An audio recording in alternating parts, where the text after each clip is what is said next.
Salut tout le monde, ici Guild Messenger et on se retrouve pour une nouvelle vidéo. Aujourd'hui, vidéo de report de deux tournois. Donc premièrement, un tournoi Win a Box qui s'est déroulé au Labo de Merlin ce samedi dernier, excusez-moi. Je jouais donc Satel Chevalier, donc je finis en 3-1. Première ronde, j'affronte un deck Burning Abyss. Ma foi, très bien joué, l'adversaire était super sympa. Je perds en 2-1. La dernière manche, malheureusement, il a une très bonne sortie et moi j'ai une main normale, donc je la perds logiquement. Donc la deuxième manche, j'affronte un deck Fire Fist. Très bien joué aussi, mais malheureusement, je lui mets 2-0. J'ai vraiment trop la sortie. Bon, lui, il a une bonne sortie aussi, mais je fais trop de CA par rapport à lui, donc voilà. Troisièmement, j'affronte un Jargia plutôt bien fait aussi.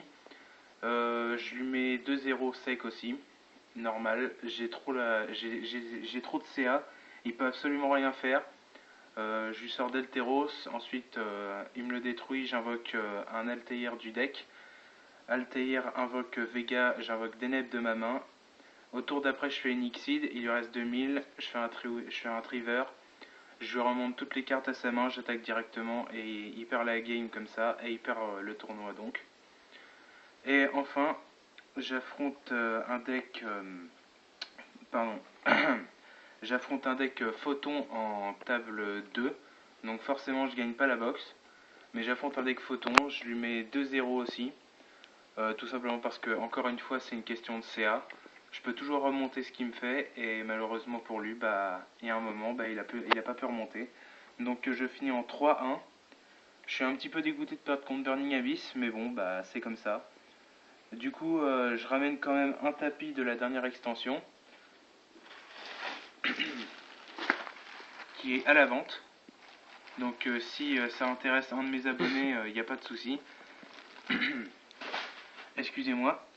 Et ensuite, je ramène à l'échange et à la vente 3 habilités de l'invocateur et 3 sacrifices pour faire le deck Clifford. C'est pour ça que je vous montre ces 3 cartes aujourd'hui.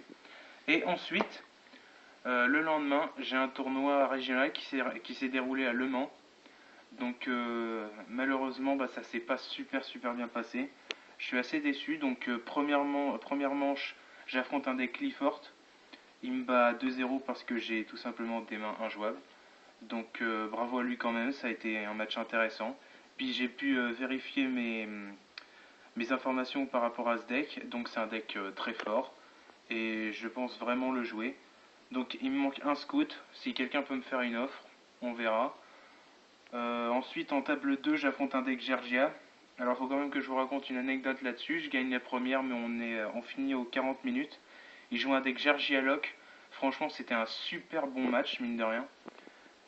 J'appelle l'arbitre pour lui demander tout simplement de signer la petite fiche qu'on nous donne à chaque fois pour terminer la manche, enfin la ronde pardon. Et il me dit est-ce que vous avez fait toutes vos manches parce qu'apparemment il y en avait plein qui étaient à la première manche. Donc je lui dis oui, j'ai fait ma première. Donc on a fait la première, j'ai gagné la première manche du coup. Et il me dit du coup faut que vous en fassiez une seconde. Je lui dis moi je pense pas, normalement on devrait s'arrêter là. Il me dit si, il faut quand même faire une seconde manche. Donc du coup je me tape une main injouable. Il arrive à invoquer un Jargieno au tour 4.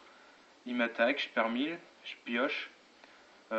Du coup je peux faire la combo Vega Altair. C'est tout ce que je peux faire. J'invoque Vega, j'invoque Altair. Sur l'invocation d'Altair, il me chaîne quelque chose, je fais un wire tap, j'attaque, mais il avait force de miroir, donc du coup je perds. Enfin, on va dire plutôt que je m'incline du coup. Et du coup, je fais draw, ça me pourrit totalement mon tournoi. Donc, à la troisième manche, j'affronte un deck Monarch Traptrix. Monarch Traptrix Artefact. Ouais, c'est. Non, c'était un Monarch Traptrix End, pardon. Excusez-moi, parce que c'était un deck pourri. C'était vraiment un deck que j'ai détesté, même si le joueur était très sympathique.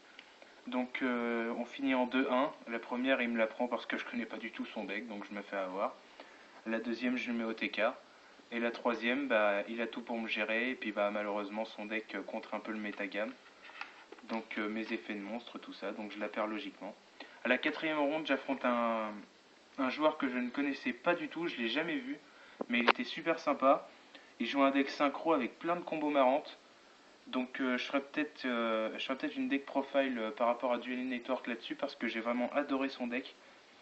Donc la première, bah, malheureusement il se tape une main pourrie donc je le bats logiquement. Et on finit en 2-0. La deuxième, j'ai toute ma loupe. Lui il arrive à me faire 3-4 trucs mais il perd quand même.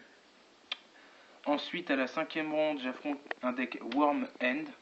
Donc j'ai un match-up énorme contre lui. Je peux faire tout ce que je veux, il peut rien me faire du tout à la première. Je finis donc à 8000, il est à 0. La deuxième, c'est un petit peu plus disputé, il arrive à me faire la combo Verzex Variagan. Et de fait, bah, il faut absolument que je gère son Variagan, sinon ça va un peu m'ennuyer. Donc j'arrive à invoquer Deltero, je détruis son monstre, j'attaque. Et ensuite il arrive à faire une sous-charge, donc du coup il prend mon Delteros avec un 101. Ça a été un peu disputé, mais mine de rien, je me suis très bien débrouillé et j'arrive à le battre. C'était un deck assez marrant, pardon. À la sixième ronde, j'affronte un deck Burning Abyss, un joueur de mon DC. Je lui dis d'ailleurs bonjour, il se reconnaîtra peut-être. C'était un match très très serré. La première manche, on fait au moins 20 minutes de première manche. Il la prend tout simplement parce qu'à mon avis, le deck Burning Abyss a plus de ressources que mon deck. La deuxième manche, je lui prends en faisant quasiment un OTK. Et enfin, à la troisième, bah, je commence avec 5 pièges. J'ai absolument rien pour me battre. Donc du coup, pour les 3 premiers tours, j'arrive à chaîner ses invocations, tout ça. On a fait le compte à la fin. J'ai joué 21 cartes, j'ai joué un monstre, il me semble. Donc c'est pour vous dire à quel point ça a été compliqué pour lui. Et à la septième, pardon, à la septième ronde, j'affronte un deck 7 et chevalier, donc match miroir. La première, j'ai une main plus correcte que la sienne, mais quand je vous dis correct, c'était tout juste. Donc j'arrive à prendre la première logiquement. La deuxième, il a une main plus correcte que la mienne, donc il met un partout balle au centre. Et la troisième manche, du coup, bah, je la gagne, tout simplement parce qu'il a tenté une combo. J'avais Stellar Nova Alpha. C'est la seule que j'ai vue du tournoi de toute façon, donc voilà. Et puis du coup, bah, je le bats comme ça, donc je finis en 3 victoires, 1 draw, 3 défaites. Je suis vraiment déçu parce que je suis sûr que, du moins je pense que si j'avais pas eu ce draw, ça aurait peut-être changé quelque chose. J'aurais affronté peut-être plus de Metagame, plus de Clifford probablement, parce qu'il y en avait beaucoup, plus de Shadow ou plus de Burning Abyss, donc au moins ça m'aurait donné des matchs serrés. J'aurais pu au moins essayer de faire quelque chose. Donc vraiment je suis déçu parce que ça me saoule, ça fait 2 tournois de suite où je me fais avoir par un arbitre, ou du moins il y a un problème de ruling ou quelque chose comme ça à chaque fois. Donc vraiment ça me dégoûte un petit peu. Mine de rien j'en veux pas trop à l'arbitre parce que je crois que c'était son premier tournoi, donc bon après voilà, hein, lui s'il peut dormir tranquille tant mieux, mais bon moi ça me dérange. Donc du coup j'ai quand même été voir le head judge, il m'a dit c'est trop tard. C'est trop tard parce que du coup bah, j'ai été obligé de signer le papier. Donc voilà, je suis vraiment dégoûté de ce tournoi, ça m'a vraiment saoulé. Cependant, j'ai réussi quand même à ramener pas mal de cartes pour les Clifford. Donc bon, du coup j'ai peut-être un deuxième deck à jouer. Ceci dit, si vous voulez, je vais faire une Tradbinder la semaine prochaine, ou du moins dans le courant de cette semaine, j'essaierai. J'ai un emploi du temps très chargé cette semaine. Et ensuite, pour ce tournoi, je voulais remercier Darty79 parce que s'il m'avait pas aidé à travailler ce deck et à jouer contre ce deck, à mon avis, ça aurait été un peu plus compliqué par rapport à la première manche. Je pense que je l'aurais perdu tout court, sans même avoir réussi à prendre une manche. Je félicite également Titi79 Minlis, qui a d'ailleurs remporté ce tournoi, donc je le félicite, bravo à lui. Je l'ai vu au tournoi, ça a été sympa. Et je félicite néanmoins BLS86 qui a réussi à faire 5-2. Même si à mon avis, parce que je suis allé au tournoi avec lui, il a quand même eu des mains très peu potables par rapport à certaines manches. Donc finir en 5-2, ça reste correct quand même. Et voilà, ensuite je remercie tous les gens de mon DC, ça a été un bon tournoi ensemble. Et puis toutes les personnes, le dueliste 7 aussi, que j'ai rencontré pour la première fois. Donc bonjour à toi, ça m'a fait plaisir de te rencontrer, même si on n'a pas beaucoup parlé. Et puis ma foi, c'est tout. Donc voilà, c'était mon report, donc vraiment dégoûté de ce tournoi. Si vous voulez qu'on fasse des matchs, je m'appelle Rico86 sur Dueling Network. Et guide Messenger avec le tiret du 8 sur Final Yugi si vous voulez qu'on communique. Donc voilà, merci à tous et à la prochaine.